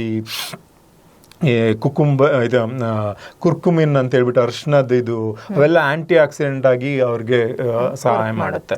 ಸೊ ಅದನ್ನೆಲ್ಲ ನಾವು ಸೇವಿಸ್ತಾ ಬಂತು ಅಂದರೆ ಅಟ್ಲೀಸ್ಟ್ ಒಂದು 2 months 3 months ಅವ್ರು ಸ್ವಲ್ಪ ಎಗ್ ಕ್ವಾಲಿಟಿ, ಸ್ಪಮ್ ಕ್ವಾಲಿಟಿನೂ ಕೂಡ ಚೆನ್ನಾಗುತ್ತೆ. ಓಕೆ, ಚಿಕಿತ್ಸೆ ಆರಂಭ ಆದ್ಮೇಲೆ ಆ ಥರ ಯಾವ್ದಾರು ಆಹಾರ ಕಟ್ಟುಪಾಡು? ಹೌದು, IVF ಟ್ರೀಟ್ಮೆಂಟ್ ಮಾಡಾದ್ಮೇಲೆ ಅಥವಾ ಮಾಡೋ ಟೈಮಲ್ಲಿ ಕೆಲವು ಆ್ಯಕ್ಚುಲಿ ಅದಕ್ಕೆ ಸೈಂಟಿಫಿಕ್ ರೀಸನ್ಸ್ಗಳಿಲ್ಲ, ಬಟ್ ಹಾಗೇನ್ ಏನು ಹೇಳ್ತಾರೆ, ಪಪ್ಪಾಯ ತಿನ್ನಬಾರ್ದು, ಪೈನಾಪಲ್ ತಿನ್ನಬಾರ್ದು, ಕ್ಯಾಬೇಜ್, ಎಸ್ಪೆಷಲಿ ಥೈರಾಯ್ಡ್ ಪ್ರಾಬ್ಲಮ್ ಇದ್ರೆ ಕ್ಯಾಬೇಜ್ ಜಾಸ್ತಿ ಯೂಸ್ ಮಾಡಬಾರ್ದು. ಪಪ್ಪಾಯನೂ ಕೂಡ ರಾ ಪಪ್ಪಾಯ ಟೈಪ್ ತಿನ್ನಬಾರ್ದು ಹೊತ್ತು ರೈಪ್ ಆಗಿರೋ ಚೆನ್ನಾಗಿ ಹಣ್ಣಾಗಿರೋ ಪಪ್ಪಾಯ ತಿಂದರೆ ಏನೂ ಪ್ರಾಬ್ಲಮ್ ಇಲ್ಲ. ಈ ಥರ ಕೆಲವು ರಿಸ್ಟ್ರಿಕ್ಷನ್, ಅಗೇನ್ ಫ್ರೈಡ್ ಐಟಮ್ಸ್ಗಳು ಅವಾಯ್ಡ್ ಮಾಡಬೇಕು. ಮತ್ತು ಚೈನೀಸಲ್ಲಿ ಚೈನೀಸ್ ಫುಡ್ಡಲ್ಲಿ ಏನೋ ಒಂದು ಇದಾಗ್ತಾರೆ, ಫ್ರೈಡ್ ಇದಕ್ಕೆ ಸಾಸಸ್ಗಳು, ಆ ಥರದ್ದು ಒಂದು ಅದನ್ನ ಅವಾಯ್ಡ್ ಮಾಡಿದ್ರೆ ಬೆಟರ್ ಅನ್ಸುತ್ತೆ. ಒಮೆಗಾ 3 ತೊಗೊಬೋದು ಜಾಸ್ತಿ, ಒಮೆಗಾ 6 ಕಮ್ಮಿ ಮಾಡಬೇಕಾಗುತ್ತೆ. ಓಕೆ. ಸೊ ಇವಾಗ IVFನಿಂದ ಜನಿಸಿದ ಮಕ್ಕಳಲ್ಲಿ ಸಾಮಾನ್ಯವಾಗಿ ಏನಾದ್ರು ಸಮಸ್ಯೆಗಳು ಅಂದರೆ, ಸಾಕಷ್ಟು ಮಕ್ಕಳಲ್ಲಿ ಏನಾಗಿರುತ್ತೆ, ಆರತಿ ತಗೊಂಡ್ರೆ ಉಷ್ಣ, ತೀರ್ಥ ತಗೊಂಡ್ರೆ ಶೀತ ಅನ್ನೋ ಥರ ಇರುತ್ತೆ. ಆ ಥರ ಏನು ಸಣ್ಣ ಪುಟ್ಟದಕ್ಕೂ ಹುಷಾರು ತಪ್ಪುವಂಥದ್ದು, ಈ ಥರ ಏನಾದ್ರು ಸಮಸ್ಯೆಗಳು? ಆ ಥರ ಏನಿಲ್ಲ. IVF ಇವಾಗ ನಾನು ಮೊದಲೇ ಹೇಳಿದಾಗನೇ 47 ವರ್ಷದ ಹಿಸ್ಟ್ರಿಗಳಿದೆ. ಇವಾಗ IVF ಎಷ್ಟೊಂದು ಜನ ಮಾಡಿಸ್ಕೊಂಡವ್ರು ಎಲ್ಲರೂ 30 ವರ್ಷ, 40 ವರ್ಷ, 45 ವರ್ಷ ಆಗಿರೋರೆಲ್ಲ ಇದ್ದಾರೆ. ಸೊ ಹಾಗಾಗಿ ಅದನ್ನೆಲ್ಲ ಸ್ಟಡಿ ರೆಕಾರ್ಡ್ಸ್ ಇದೆ. ಅವ್ರಿಗೆ ಏನಾದ್ರು ಇಮ್ಯುನಿಟಿ ಕಮ್ಮಿ ಇದೆಯಾ, ಅವರಲ್ಲಿ ಏನಾದ್ರು ಜೆನೆಟಿಕ್ ಪ್ರಾಬ್ಲಮ್ ಜಾಸ್ತಿ ಇದೆಯಾ, ತುಂಬಾ ರೆಕಾರ್ಡ್ಸ್ಗಳಿದೆ. ಸೊ ಯಾವುದೇ ಥರ ನಾರ್ಮಲ್ ಆಗಿ ಹುಟ್ಟೋ ಮಕ್ಳಿಗೂ ಮತ್ತು ಇವ್ರಿಗೂ ಯಾವುದೇ ಥರದ ಡಿಫ್ರೆನ್ಸ್ ಇಲ್ಲ. ಹಾಗನ್ಬಿಟ್ಟು ನಾನು IVF ಕಂಪ್ಲೀಟ್ಲಿ ಸೇಫ್ ಅಂತ ಹೇಳ್ತಾ ಇಲ್ಲ. ನಾವು ನಾರ್ಮಲ್ ಆಗಿ ಹುಟ್ಟೋ ಮಕ್ಕಳಲ್ಲಿ 2% ಅಬ್ನಾರ್ಮಲಿಟಿನ ನೋಡ್ತೀವಿ. ಅಂದರೆ ನಾರ್ಮಲ್ ಆಗಿ ಕನ್ಸೀವ್ ಆಗಿ ಹುಟ್ಟುವಂಥ ಮಕ್ಕಳಲ್ಲಿ ಅವ್ರಿಗೆ ಹಾರ್ಟ್ ಪ್ರಾಬ್ಲಮ್ ಇರ್ಬೋದು, ಕಿಡ್ನಿ ಪ್ರಾಬ್ಲಮ್ ಇರ್ಬೋದು, ಅಥವಾ ಫೇಕ್ ಏನೋ ಕೈ ಕಾಲು ಏನೋ ಒಂದು ಇಶ್ಯೂಸ್ಗಳಿರುತ್ತೆ. ಅದೇ ಸೇಮ್ 100% IVF ಮಕ್ಕಳಲ್ಲೂ ಕೂಡ ಇರುತ್ತೆ. ಸೊ IVF ಮಾಡೋದ್ರಿಂದ ಅದು 2% 20% ಆಗ್ಬಿಡಲ್ಲ, ಅಥವಾ 2% 40% ಆಗ್ಬಿಡಲ್ಲ. ಸೊ 2% ಇರುತ್ತೆ. ಸೊ ಅದು ಬಿಟ್ಟರೆ ಬೇರೆ ಥರದ ಇವ್ರಿಗೆ ನಾರ್ಮಲ್ ಬೇಬೀಸ್ಗೆ ಕಂಪೇರ್ ಮಾಡಿದ್ರೆ IVF ಬೇಬೀಸಲ್ಲಿ ಅಬ್ನಾರ್ಮಲಿಟಿ ಜಾಸ್ತಿ, ಆ ಥರ ಏನಿಲ್ಲ. ಓಕೆ. ಇವಾಗ ಇನ್ನೊಂದು ಮುಖ್ಯವಾದದ್ದು ಏನು ಅಂದರೆ IVF ಟ್ರೀಟ್ಮೆಂಟ್ ತಗೊಳ್ತಾ ಇದ್ದಾರೆ ಅಂಥೇಳಿ ಅದೊಂದು ಮಾನಸಿಕ ಸ್ಥಿತಿನೇ ಬೇರೆ ಆಗಿರುತ್ತೆ. ಅದರಿಂದ ಗರ್ಭಧಾರಣೆಗೆ ಇರ್ಬೋದು ಅಥವಾ ಅವರ ಮಾನಸಿಕ ಸ್ಥಿಮಿತವನ್ನು ಗಟ್ಟಿಯಾಗಿ ಇಟ್ಕೊಳ್ಳೋದ್ರ ಬಗ್ಗೆ ಇರ್ಬೋದು, ಯಾವ ರೀತಿಯ ಎಫೆಕ್ಟ್ಗಳು ಆಗುತ್ತೆ ಮತ್ತು ಅವರ ಮಾನಸಿಕ ಸ್ಥಿತಿಯನ್ನು ಕಾಪಾಡಲಿಕ್ಕೆ ನಿಮ್ಮ ಸಲಹೆಗಳು ಏನೇನು? ಸೊ ನಮ್ಮಲ್ಲಿ ಬರುವ ಬಹುಪಾಲು ದಂಪತಿಗಳಲ್ಲಿ ಏನಾದ್ರು ಒಂದು ಸೈಕಲಾಜಿಕಲ್ ಸ್ಟ್ರೆಸ್ ಇದ್ದೇ ಇರುತ್ತೆ. 90% ಸ್ಟ್ರೆಸ್ಸಿಂದನೇ ಬಂದಿರುತ್ತೆ. ಯಾಕೆಂದರೆ ಮದುವೆ ಆಗಿ ಸುಮಾರು ವರ್ಷಗಳು, ಎಸ್ಪೆಷಲಿ ಇಂಡಿಯನ್ ಕಮ್ಯುನಿಟಿಲಿ ಏನು ಅಂತ ಹೇಳಿದ್ರೆ, ಮದುವೆ ಆಗಿ 1 ವರ್ಷ 2 ವರ್ಷದಲ್ಲಿ ಅವ್ರಿಗೆ ಮಕ್ಕಳಾಗಿಲ್ಲಲ್ಲ ಅಂತ ಹೇಳಿದ್ರೆ ಎಲ್ಲರೂ ಕೇಳಕ್ಕೆ ಸ್ಟಾರ್ಟ್ ಮಾಡ್ತಾರೆ. ಸ್ವಂತ ಅತ್ತೆ ಮಾವನಿಂದ ಹಿಡಿದು ರಿಲೇಟಿವ್ಸು, ಯಾವುದೇ ಒಂದು ಫಂಕ್ಷನ್ಗೆ ಹೋದ್ರೂ ಅಷ್ಟೇ, ಎಲ್ಲೇ ಒಂದು ಕಾರ್ಯಕ್ರಮಕ್ಕೆ ಹೋದರೆ ಏನೋ ಒಂದು ಇದು ಮಾಡಿದ್ರು ಇನ್ನೂ ಮಕ್ಕಳಾಗಿಲ್ವಾ ಅಂತ ಒಂದು ಆ ಸ್ಟ್ರೆಸ್ ಬಿಲ್ಡ್ ಆಗಬೇಕಾಗುತ್ತೆ. ಅಂದರೆ ಆ ಸೊಸೈಟಲ್ ಪ್ರೆಷರು, ಫ್ಯಾಮಿಲಿ ಪ್ರೆಷರು, ಅದೆಲ್ಲನೂ ಜಾಸ್ತಿ. ಈ ಥರ ಪ್ರೆಷರು ಹೆಣ್ಮಕ್ಳಲ್ಲೇ ಜಾಸ್ತಿ ಪ್ರೆಷರ್ ಸ್ಟಾರ್ಟ್ ಆಗುತ್ತೆ. ಯಾಕೆಂದರೆ ಗಂಡಸರುಗಳಲ್ಲಿ ಅಷ್ಟು ಅವರು ಆಫೀಸ್ಗೆ ಹೋಗ್ತಾರೆ ಅಥವಾ ಇದು ಮಾಡ್ತಾರೆ, ಅವರು ಅಷ್ಟೊಂದು ತಲೆ ಕೆಡಿಸ್ಕೊಂಡಿರಲ್ಲ.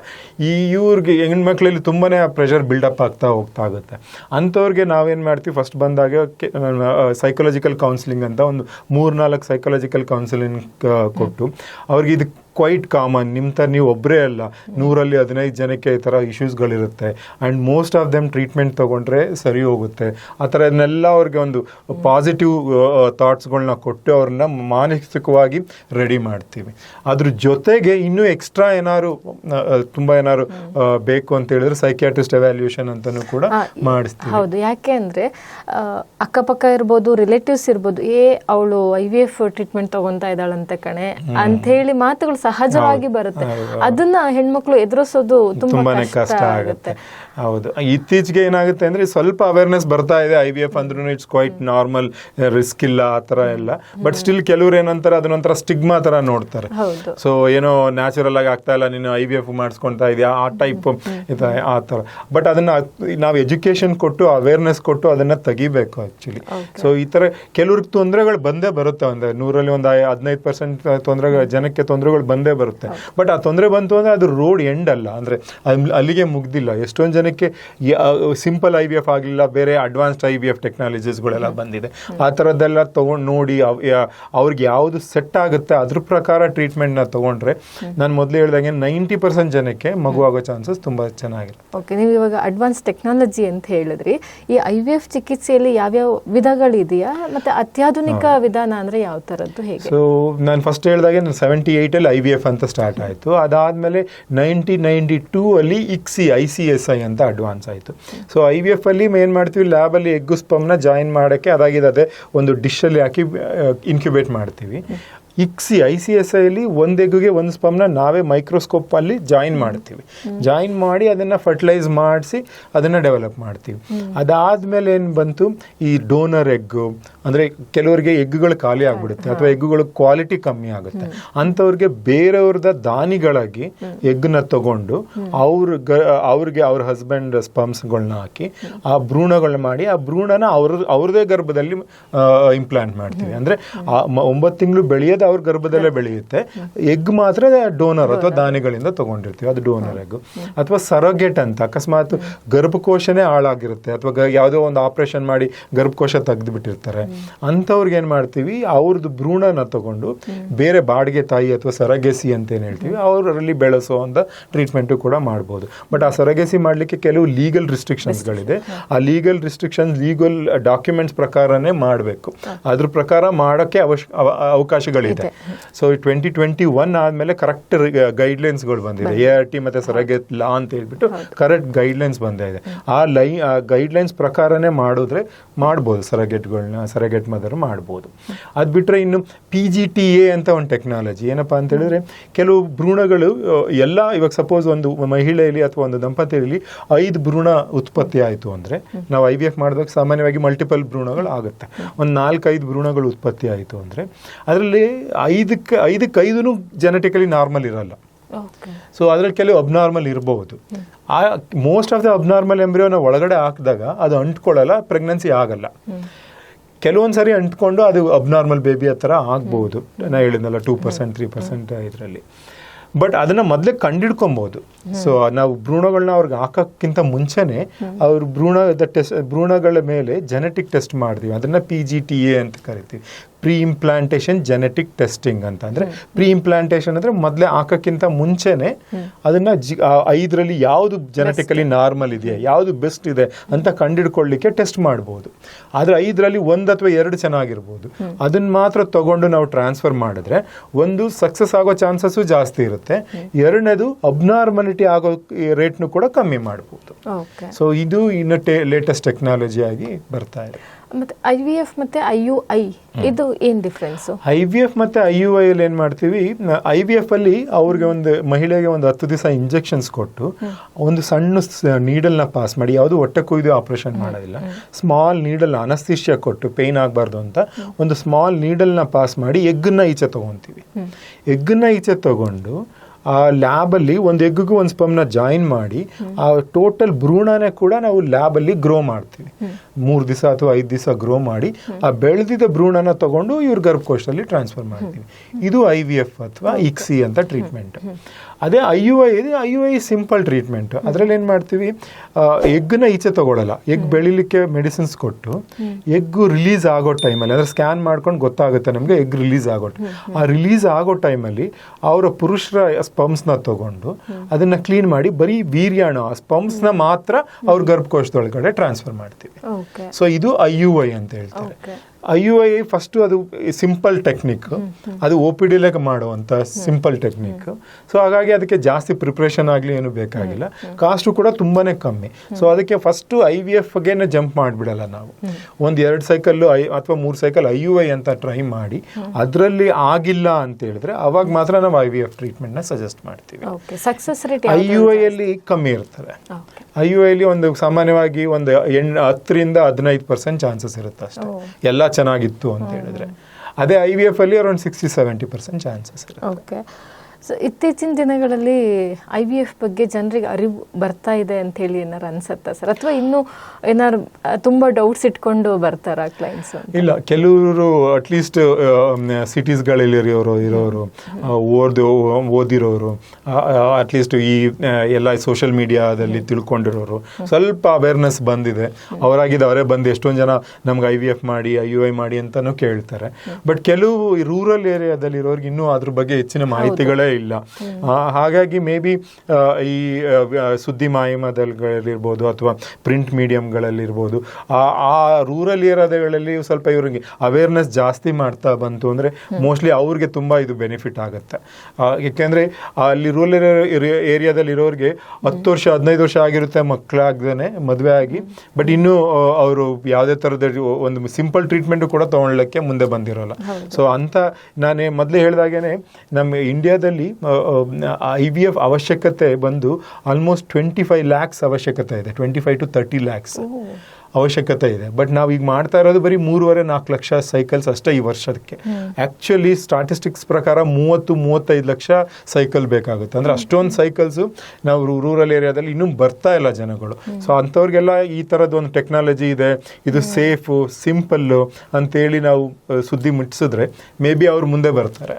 ಹೌದು ಸರ್. ಹಾಗೆ ನನಗೆ ಎಗ್ ರಿಟ್ರೀವಲ್ ಅದು ಹೇಗೆ ಮಾಡ್ತೀರಾ, ಯಾವ ಥರ ಪ್ರೋಸೆಸ್?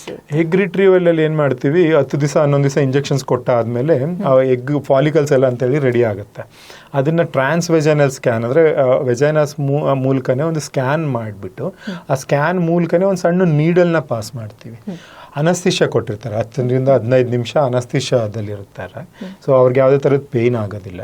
ಸೊ ಆ ಅನಸ್ಥಿಷ್ಯ ಕೊಟ್ಟು ಆ ಸ್ಕ್ಯಾನ್ ಮೂಲಕ ಒಂದು ಸ್ಮಾಲ್ ನೀಡಲ್ನ ಪಾಸ್ ಮಾಡಿ ನಮಗೆ ಆ ಸ್ಕ್ಯಾನಲ್ಲಿ ಗೊತ್ತಾಗ್ತಾ ಇರುತ್ತೆ. ಸಪೋಸ್ ಒಂದು 10 ಫಾಲಿಕಲ್ಸ್ ಇತ್ತು ಅಂದರೆ ಅದನ್ನು ಎಲ್ಲಿ ಕರೆಕ್ಟಾಗಿ ಅದನ್ನು ಫಾಲಿಕಲ್ಸ್ನ ತೊಗೊಬೇಕು ಅಂತೇಳಿ ಎಗ್ಗನ್ನ ತೊಗೊಬೇಕು ಅಂತ. ಸೊ ಅದನ್ನು ಕರೆಕ್ಟಾಗಿ ನಾವು ಆ ಸ್ಕ್ಯಾನ್ ಮೂಲಕ ನೋಡಿಕೊಂಡು ಅದನ್ನು ಆಸ್ಪಿರೇಟ್ ಮಾಡ್ಕೊತೀವಿ, ಸಕ್ ಮಾಡ್ಕೊತೀವಿ. ಸೊ ಅದನ್ನು ಸಕ್ ಮಾಡಿಕೊಂಡು ಅದು ಲ್ಯಾಬಲ್ಲಿ ಅದನ್ನು ಆ ಫ್ಲೂಯಿಡ್ ಮಧ್ಯದಲ್ಲಿ ಒಂದು ಸಣ್ಣ ಎಗ್ ಅಂತ ಹೇಳಿದ್ರೆ ಎಗ್ಗನ್ನು ಸ್ಕ್ಯಾನಲ್ಲಿ ನಾವು ನೋಡೋಕ್ಕಾಗೋದಿಲ್ಲ, ಮೈಕ್ರೋಸ್ಕೋಪಿಕ್ ಸ್ಟ್ರಕ್ಚರ್ಸ್ಗಳು. ಸೊ ಅದನ್ನು ಅವರು ಲ್ಯಾಬ್ ಪಕ್ಕದಲ್ಲೇ ಲ್ಯಾಬ್ ಇರುತ್ತೆ, ಅಂದರೆ ಪಕ್ಕ ಅಂದರೆ ಒಂದೇ ಗೋಡೆ ಪಕ್ಕ ಲ್ಯಾಬ್ ಇರುತ್ತೆ. ಅಲ್ಲಿ ಅವ್ರು ಸ್ಕ್ರೀನ್ ಮಾಡಿ ಓಕೆ ಇಷ್ಟು ಎಗ್ಸ್ ಬಂದಿದೆ, ಈ ಥರ ಇದೆ ಎಗ್ಗು, ಚೆನ್ನಾಗಿದೆ, ಆ ಕ್ವಾಲಿಟಿ ಹೇಗಿದೆ ಅದನ್ನೆಲ್ಲ ಅವರು ಅಸೆಸ್ ಮಾಡ್ತಾರೆ. ಓಕೆ ಸರ್, ಇವಾಗ ಈ ಸಕ್ಸಸ್ ರೇಟು ಕಡಿಮೆ ಆಗಲಿಕ್ಕೆ ಏನೇನು ಕಾರಣಗಳಿರ್ಬೋದು? ಆವಾಗಲೇ ಒಂದು ಮಾನಸಿಕ ಸ್ಥಿತಿನೂ ಒಂದು ಕಾರಣ ಆಗತ್ತೆ ಅಂತ ಹೇಳಿದ್ರಿ, ಇದ್ರ ಹೊರತಾಗಿ ಬೇರೆ ಕಾರಣ? IVF ಅಲ್ಲಿ ನಾನು ಹೇಳಿದಾಗೆ ಯಾಕೆ 100% ಆಗಲ್ಲ ಅಂತ ಹೇಳಿದ್ರೆ ಅದು ಅಲ್ಲಿ 60-70% ಅಂತ ಹೇಳ್ತೀವಿ. ಅಂದರೆ ಎಷ್ಟೊಂದು ಕಾರಣಗಳಿಂದ IVF ಫೇಲ್ಯೂರ್ ಆಗುತ್ತೆ. ಅದರಲ್ಲಿ ಮುಖ್ಯವಾಗಿ ಬಂದು ಮಹಿಳೆಯ ಏಜ್ ಫ್ಯಾಕ್ಟ್ರ್ ತುಂಬಾ ಇಂಪಾರ್ಟೆಂಟ್ ಆಗುತ್ತೆ. ನಾವೊಂದು 28ರಲ್ಲಿ IVF ಮಾಡೋಕ್ಕೂ 40ರಲ್ಲಿ IVF ಮಾಡೋಕ್ಕೂ ತುಂಬಾ ವ್ಯತ್ಯಾಸ ಬರುತ್ತೆ. 28 ವಯಸ್ಸಲ್ಲಿ ನಾವು IVF ಮಾಡಿದಾಗ ನಾನು ಕಾನ್ಫಿಡೆಂಟ್ ಆಗಿ ಹೇಳ್ಬೋದು ನಿಮಗೆ 70% ಚಾನ್ಸಸ್ ಇದೆ ಅಂತ ಹೇಳ್ಬಿಟ್ಟು. ಅದೇ ನಾನು 40ಲ್ಲಿ IVF ಮಾಡುವಾಗ ನಾನು ಬರೀ ಹೇಳ್ತೀನಿ ಬರೀ 20%-25% ಚಾನ್ಸಸ್ ಇದೆ ಅಂತ ಹೇಳ್ಬಿಟ್ಟು. ಯಾಕೆಂದರೆ ಏಜ್ ಜಾಸ್ತಿ ಆದಾಗೇ ಎಗ್ ಕ್ವಾಂಟಿಟಿನೂ ಕಮ್ಮಿ ಆಗುತ್ತೆ, ಎಗ್ ಕ್ವಾಲಿಟಿನೂ ಕಮ್ಮಿ ಆಗುತ್ತೆ. So age is very important. ನಾವು ಅದಕ್ಕೆ ಹೇಳೋದು ಯಾವುದೇ ನೀವು ಅಟ್ಲೀಸ್ಟ್ ಒಂದು ಬೇಬಿನ 30-35 ಒಳಗಡೆ ಒಂದು ಬೇಬಿ ಮಾಡಿಕೊಂಡ್ರೆ ಉತ್ತಮ. 35 ಆದಮೇಲೆ ಸಾಮಾನ್ಯವಾಗಿ ಇಂಡಿಯನ್ ಲೇಡೀಸಲ್ಲಿ ಎಗ್ ಪ್ರಮಾಣನೂ ಕಮ್ಮಿ ಆಗ್ತಾ ಹೋಗುತ್ತೆ, ಎಗ್ ಕ್ವಾಲಿಟಿನೂ ಕೂಡ ಕಮ್ಮಿ ಆಗ್ತಾ ಹೋಗುತ್ತೆ. ಹಾಗಾಗಿ ಏಜ್ ಇಸ್ ತುಂಬಾ ಇಂಪಾರ್ಟೆಂಟು. ಪುರುಷರಿಗೆ ಏಜ್ ಇಂಪಾರ್ಟೆಂಟ್ ಇಲ್ವಾ? ಅವ್ರಿಗೂ ಇಂಪಾರ್ಟೆಂಟು, ಬಟ್ ಅವ್ರಿಗೆ ಅಟ್ಲೀಸ್ಟ್ 45-50ವರ್ಗೂ ಓಕೆ. ಅದಾದಮೇಲೆ ಅವ್ರದ್ರಲ್ಲೂ ಕಮ್ಮಿ ಆಗ್ತಾ ಹೋಗುತ್ತೆ, ಅಪ್ ಟು 40-45ವರ್ಗೂ ಓಕೆ ಇರುತ್ತೆ. ಬಟ್ ಹೆಂಗಸರಲ್ಲಿ 34-35 ಕಮ್ಮಿ ಆಗಕ್ಕೆ ಸ್ಟಾರ್ಟ್ ಆಗಿಬಿಡುತ್ತೆ. ಅದು ಬಿಟ್ಟು ಈ ಗರ್ಭಕೋಶದಲ್ಲಿ ಏನಾದ್ರು ಒಂದು ಲೈನಿಂಗ್ ಅಂತ ಬರುತ್ತೆ, ಎಂಡೋಮೆಟ್ರಿಯಂ ಲೈನಿಂಗ್ ಅಂತೇಳಿ, ಅದೇನಾದ್ರು ಹಾಳಾಗಿದ್ರೆ ಕೂಡ ಸಕ್ಸಸ್ ಕಮ್ಮಿ ಆಗುತ್ತೆ. ಅಥವಾ ಅವ್ರ ಇಮ್ಯೂನ್ ಸಿಸ್ಟಮ್ ಏನಾದ್ರು ರಿಜೆಕ್ಟ್ ಮಾಡುತ್ತೆ, ಇಮ್ಯೂನಲ್ ಫ್ಯಾಕ್ಟರ್ಸ್ ಅಂತಲೂ ಪ್ಲೇ ಮಾಡುತ್ತೆ. ಅದರಿಂದ ಏನಾದ್ರು ಇಮ್ಯೂನ್ ಸಿಸ್ಟಮ್ ಬಂದು ಆ ಭ್ರೂಣಗಳನ್ನ ಅಕ್ಸೆಪ್ಟ್ ಮಾಡ್ಕೊಳ್ದೇ ಇರೋ ನಾವು ಒಳಗಡೆ ಹಾಕಾದ್ಮೇಲೆ ಅವ್ರ ಇಮ್ಯೂನ್ ಸಿಸ್ಟಮ್ ಅದನ್ನು ಅಕ್ಸೆಪ್ಟ್ ಮಾಡ್ಕೊಬೇಕು. ಅದು ಒಂದೊಂದ್ಸರಿ ಅಕ್ಸೆಪ್ಟ್ ಮಾಡ್ಕೊಳ್ಳಲ್ಲ. ಅಥವಾ ಪುರುಷರಲ್ಲಿ ವೀರ್ಯಾಣು ಕೌಂಟ್ ಆಗಲಿ ಕ್ವಾಲಿಟಿ ಆಗಲಿ ತುಂಬಾ ಕಮ್ಮಿ ಇರುತ್ತೆ, ಅಂಥವ್ರಿಗೂ ಕೂಡ ಈ ಫೇಲ್ಯೂರ್ ಚಾನ್ಸಸ್ ಜಾಸ್ತಿ ಆಗುತ್ತೆ. ಓಕೆ ಸರ್, ಇವಾಗ ನೀವು ಏಜ್ ಫ್ಯಾಕ್ಟರ್ ಅಂತ ಹೇಳಿದ್ರಿ, ಅದಕ್ಕೆ ಇವಾಗ ಲೈಕ್ ನಾವು ಬಾಲಿವುಡ್ ಹೀರೋಯಿನ್ ಪ್ರಿಯಾಂಕಾ ಚೋಪ್ರಾ ಇವ್ರನ್ನೆಲ್ಲ ನೋಡೋದಾದ್ರೆ ಅವ್ರು ಮೊದಲೇ ಅವರ ಎಗ್ನ ಸ್ಟೋರ್ ಮಾಡಿ ಇಟ್ಟಿದ್ರು, ಅದೊಂದು ಆಪ್ಷನ್ ಇರುತ್ತೆ. ಹೌದು, ಇತ್ತೀಚೆಗೆ ಅದು ತುಂಬಾನೇ ನಮ್ಮಲ್ಲಿ ವಾರಕ್ಕೊಂದು 4-5 ಎಗ್ ಫ್ರೀಸಿಂಗ್ ಅಂತ ಮಾಡ್ತಾನೆ ಇರ್ತಾರೆ. ಅಂದ್ರೆ ಎಸ್ಪೆಷಲಿ ಈ ವರ್ಕಿಂಗ್ ಲೇಡೀಸ್ಗಳು, ಅವ್ರಿಗಿನ್ನು ಸರಿ ಅವ್ರಿಗೆ ವರ್ಕಲ್ಲಿ ತುಂಬ ಇನ್ವಾಲ್ವ್ ಆಗಿರ್ತಾರೆ, ಇನ್ನು ಮದುವೆ ಆಗಿರಲ್ಲ, ಅಥವಾ ಮದುವೆ ಆಗಿದ್ರು ಇನ್ನು ಸದ್ಯಕ್ಕೆ ನಮ್ಗೆ ಮಕ್ಕಳು ಬೇಡ ನನಗೆ ಅಂಥವ್ರಿಗೆ ಏನು ಮಾಡ್ತೀವಿ ನಾವು ಎಗ್ ಫ್ರೀಸಿಂಗ್ ಅಂತ ಮಾಡ್ಬೋದು. ಯಾಕೆಂದರೆ ಏಜನ್ನ ನಾವು ತಡೆಯೋಕ್ಕಂತೂ ಆಗಲ್ಲ, ಅಟ್ಲೀಸ್ಟ್ ಅದ್ರ ಎಫೆಕ್ಟ್ ಎಗ್ಗೆ ಆಗೋ ಎಫೆಕ್ಟನ್ನು ತಡಿಬೋದು. ಯಾಕೆಂತ ಹೇಳಿದ್ರೆ ಅವರು ಬಂದು 30ರಲ್ಲಿ ಅವ್ರು ಎಗ್ ಸ್ಟೋರ್ ಮಾಡಿದ್ರೆ ಅವ್ರು 10 ವರ್ಷದವರೆಗೂ ಸ್ಟೋರ್ ಮಾಡ್ಬೋದು. ಅವ್ರು 37-38ಕ್ಕೆ ಬಂದು ಅದನ್ನು ಯೂಸ್ ಮಾಡ್ಕೊಬೋದು. ಸೊ ಇದು ಎಗ್ ಫ್ರೀಸಿಂಗ್ನು IVF ಥರನೇ, ಬಟ್ ಏನು ಹೇಳ್ತೀವಿ ಅದರಲ್ಲಿ 10 ದಿವಸ ಇಂಜೆಕ್ಷನ್ಸ್ ಕೊಟ್ಟು ಆ ಎಗ್ನ ತಗೊಂಡು ಅದನ್ನ ಸ್ಪಮ್ಸ್ ಹಾಕಲ್ಲ. ಎಷ್ಟೊಂದು ಸರಿ ಇನ್ನೂ ಮದುವೆ ಆಗಿರಲ್ಲ ಅವರು, ಆ ಎಗ್ನ ಹಾಗೆ ಥರ ಸ್ಟೋರ್ ಮಾಡಿ ಇಟ್ಬಿಡ್ತೀವಿ. ಅದನ್ನ ಎಲ್ಲಿವರೆಗೂ ಸ್ಟೋರ್ ಮಾಡ್ಬೋದು, 10 ವರ್ಷದವರೆಗೂ ಕೂಡ ಸ್ಟೋರ್ ಮಾಡ್ಬೋದು. ಆ ಸ್ಟೋರ್ ಮಾಡೋದ್ರಿಂದ ಎಗ್ ಕ್ವಾಲಿಟಿ ಕಮ್ಮಿ ಆಗುತ್ತಾ? ಸಾಮಾನ್ಯವಾಗಿಲ್ಲ. ಸೊ ಅಟ್ಲೀಸ್ಟ್ ಒಂದು 10 ಎಗ್ ಸ್ಟೋರ್ ಮಾಡಿದ್ರೆ 8 ಎಗ್ಸ್ ಆದರೂ ಕೂಡ ಚೆನ್ನಾಗಿರುತ್ತೆ. ಸೊ ಹಾಗಾಗಿ ಎಗ್ ಫ್ರೀಸಿಂಗ್ ಅನ್ನೋದು ತುಂಬಾನೇ ಇವಾಗ ಟ್ರೆಂಡಿಂಗಲ್ಲಿದೆ. ಆ್ಯಂಡ್ ಅದು ಒಳ್ಳೇದು ಕೂಡ. ಯಾಕೆ ಅಂತ ಹೇಳಿದ್ರೆ ಅವರು 40 ವರ್ಷಕ್ಕೆ 38-40 ವರ್ಷಕ್ಕೆ ಬರೋಷ್ಟರಲ್ಲಿ ಎಲ್ಲ ಎಗ್ ಖಾಲಿ ಆಗಿಬಿಟ್ಟಿರುತ್ತೆ. ಅದ್ರ ಬದಲು ಮೊದಲೇ ಬಂದು ಅದನ್ನು ಸ್ಟೋರ್ ಮಾಡಿ ಇಟ್ಕೊಂಡು ಆಮೇಲೆ ನೀವು IVF ಡಿಸೈಡ್ ಮಾಡಿದ್ರೆ ಅದು ಉತ್ತಮ. ಅಟ್ಲೀಸ್ಟ್ ಅವಾಗ ಅವ್ರದ್ದೇ ಎಗ್ಗಲ್ಲಿ ಒಳ್ಳೆ ಚಾನ್ಸಸ್ ಇರುತ್ತೆ, IVF ಅಲ್ಲಿ ಮಗುನ ಪಡ್ಕೊಳ್ಳುವಂಥ ಚಾನ್ಸಸ್ ಕೂಡ ಇರುತ್ತೆ. ಸರ್, ಇವಾಗ ವೀರ್ಯದಾನಿಗಳು ಅಂತ ಹೇಳಿದ್ರಿ, ವೀರ್ಯದಾನಿಗಳು ಯಾರ್ಯಾರು ವೀರ್ಯದಾನ ಮಾಡಬಹುದು ಮತ್ತೆ ಅದಕ್ಕಿರುವ ಲೀಗಲ್ ಏನೇನು ಪಾಯಿಂಟ್ಸ್ಗಳು? ಈ ವೀರ್ಯದಾನ ಅಥವಾ ಅಂಡದಾನ ಎರಡೂ ಮಾಡಬಹುದು. ಅಂದ್ರೆ ಯಾರು ಬಂದ್ರು ಕೊಡ್ಬೋದಾ, ಹೇಗೆ? ಅವ್ರಿಗೆ ಒಂದು ಕೆಲವು ರೂಲ್ಸ್ಗಳಿರುತ್ತೆ. ಸೊ ಇಷ್ಟೇ ಪರ್ಟಿಕ್ಯುಲರ್ ಏಜ್ ಅಂತ ಇರುತ್ತೆ. ಸೊ ಇವಾಗ ಸಪೋಸ್ ಅಂಡದಾನ ಮಾಡೋರಿಗೆ 25ರಿಂದ ಹಿಡಿದು 35 ಮಧ್ಯೆ ಮಾತ್ರ ಅವರು ಅಂಡದಾನ ಮಾಡ್ಬೋದು. ಅವ್ರಿಗೆ ಎಲ್ಲ ಥರದ ಒಂದು ಬ್ಲಡ್ ಟೆಸ್ಟ್ ಮಾಡಿ ಅವ್ರಿಗೆ ಯಾವುದೇ ಥರದ ಡಿಸೀಸ್ ಇರಬಾರ್ದು, ಹಾರ್ಮೋನ್ ಇಶ್ಯೂಸ್ಗಳಿರಬಾರ್ದು ಅಂತೆಲ್ಲ ಚೆಕ್ ಮಾಡಿ, ಈ HIV, HBsAg ಅಂತ ಇನ್ಫೆಕ್ಟಿವ್ ಡಿಸೀಸ್ಗಳಂತ ಇರುತ್ತೆ, ಅದನ್ನೆಲ್ಲ ರೂಲ್ ಔಟ್ ಮಾಡಿ ಅಂಥವ್ರನ್ನ ಮಾತ್ರ ತಗೊಳ್ತೀವಿ. ಸೊ ನಾವು ತಗೊಳ್ಳೋದಿಲ್ಲ, ART ಬ್ಯಾಂಕ್ಸ್ ಅಂತ ಇರ್ತವೆ, ಅದನ್ನು ಅವರು ತಗೊಂಡು ಸ್ಕ್ರೀನ್ ಮಾಡಿ ನಮಗೆ ಕಳಿಸ್ತಾರೆ. ಸೊ ನಾವು ಅದನ್ನು ಇನ್ನೊಂದ್ಸರಿ ಅವ್ರನ್ನೆಲ್ಲ ಕ್ಲೀನಾಗಿ ಚೆಕ್ ಮಾಡಿಬಿಟ್ಟು ಅವ್ರು ಸೈಕಾಲಜಿಕಲಿ ಅಸೆಸ್ ಮಾಡಿ ಅವರೆಲ್ಲ ಕರೆಕ್ಟಾಗಿದ್ದಾರಾ ಇದೆಲ್ಲ ಮಾಡಿ ಆಮೇಲೆ ನಾವು ತಗೊಳ್ತೀವಿ. ಸೊ ಇದನ್ನು ಅದೇ ಸೇಮ್ ವೀರ್ಯದಾನಿಗಳಿಗೂ ಅದೇ ಥರದ್ದು ಕೆಲವು ರೂಲ್ಸ್ಗಳೆಲ್ಲ ಇದೆ. ಅವ್ರಿಗೂ ಎಲ್ಲ ಥರದ ಬ್ಲಡ್ ಟೆಸ್ಟ್ಗಳು ಮಾಡಿ ಅವರೆಲ್ಲ ಕರೆಕ್ಟಾಗಿದ್ದಾರಾ ಅಂತ ಹೇಳಿ ನೋಡಿ ತಗೊಳ್ತಾರೆ.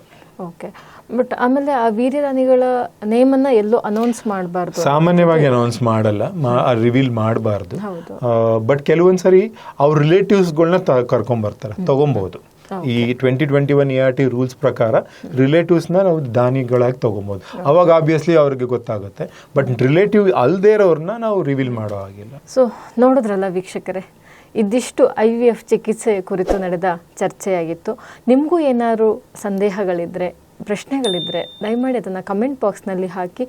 ಮುಂದಿನ ದಿನಗಳಲ್ಲಿ ಖಂಡಿತ ಡಾಕ್ಟರ್ ಮಂಜುನಾಥ್ ಅವರು ನಮ್ಮ ಸ್ಟುಡಿಯೋಗೆ ಮತ್ತೆ ಬರ್ತಾರೆ, ನಿಮ್ಮ ಪ್ರಶ್ನೆಗಳಿಗೆ ಉತ್ತರವನ್ನು ನೀಡ್ತಾರೆ. ಈ ಕಾರ್ಯಕ್ರಮದ ಬಗ್ಗೆ ನಿಮಗೆ ಏನು ಅನಿಸ್ತು ಅನ್ನೋದು ಕೂಡ ಕಮೆಂಟ್ ಬಾಕ್ಸ್ನಲ್ಲಿ ಹಾಕಿ. ಈ ಕಾರ್ಯಕ್ರಮ ನಿಮಗೆ ಇಷ್ಟ ಆದರೆ ನಮ್ಮ ಚಾನಲ್ನ ಸಬ್ಸ್ಕ್ರೈಬ್ ಮಾಡಿ, ಲೈಕ್ ಮಾಡಿ, ಶೇರ್ ಮಾಡಿ. ನಿಮ್ಮ ಸಹಕಾರ ಸದಾ ಹೀಗೆ ಇರಲಿ. ನಮಸ್ತೆ. ನಮಸ್ತೆ.